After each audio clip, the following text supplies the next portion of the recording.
Bismillahirrahmanirrahim. Assalamualaikum warahmatullahi wabarakatuh. Perkenalkan, nama saya Amiruddin Kinkoda dari jurusan Manajemen Bisnis Syariah kelas B semester 1 Fakultas Syariah dan Ekonomi Islam, Institut Agama Islam Negeri Ambon. Dengan adanya saya di sini, saya membuat video untuk memenuhi UTS dari mata kuliah Bahasa Indonesia yang dibawakan oleh Pak Dosen Nursalam MPD. Di sini saya akan membahas tentang materi yang saya bawa, yaitu sejarah bahasa Indonesia, pengertian klausa dan kalimat. Oke, kita masuk pada pembahasan pertama, yaitu sejarah bahasa Indonesia. Bahasa Indonesia diambil dari bahasa Nusantara dan disahkan pada tanggal 28 Oktober 1928. Unsur ketiga dari Sumpah Pemuda merupakan pernyataan tekad bahwa bahasa Indonesia merupakan bahasa persatuan bangsa Indonesia pada tahun 1928. Itulah bahasa Indonesia dikukuhkan kedudukannya sebagai bahasa nasional. Pada zaman Sriwijaya, bahasa Melayu dipakai sebagai bahasa kebudayaan, yaitu bahasa buku pelajaran agama Buddha.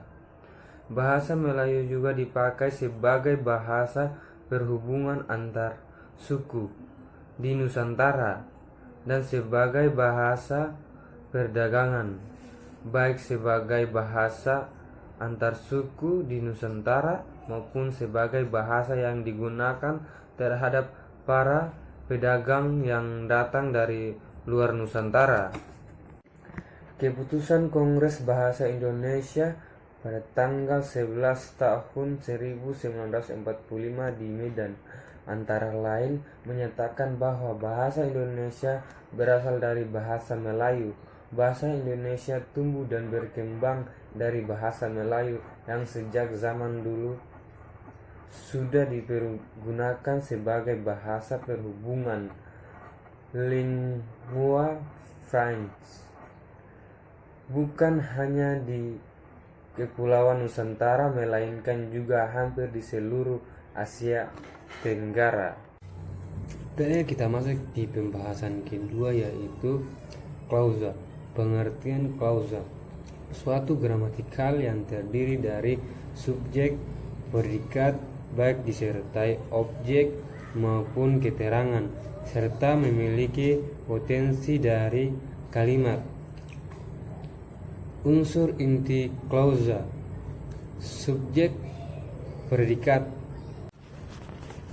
Contohnya seperti Saleh sedang bermain bola, yang bagaimana kita tahu subjek adalah sasaran utama, nama seseorang dan hewan yang akan melakukan pekerjaan tersebut.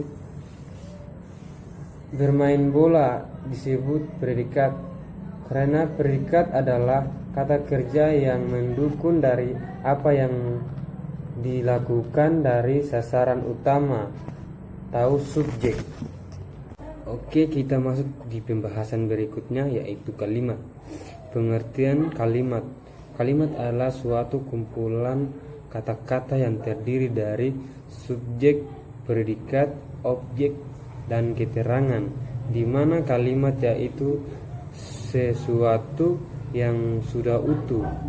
Kenapa saya katakan bahwasanya kalimat adalah kumpulan kata-kata yang utuh? Karena kalimat mencakupi unsur-unsur subjek, predikat, objek, dan keterangan. Unsur-unsur kalimat adalah subjek, predikat, objek, keterangan, dan pelengkap. Contoh kalimat: Saya sedang membaca buku di perpustakaan pada sore hari.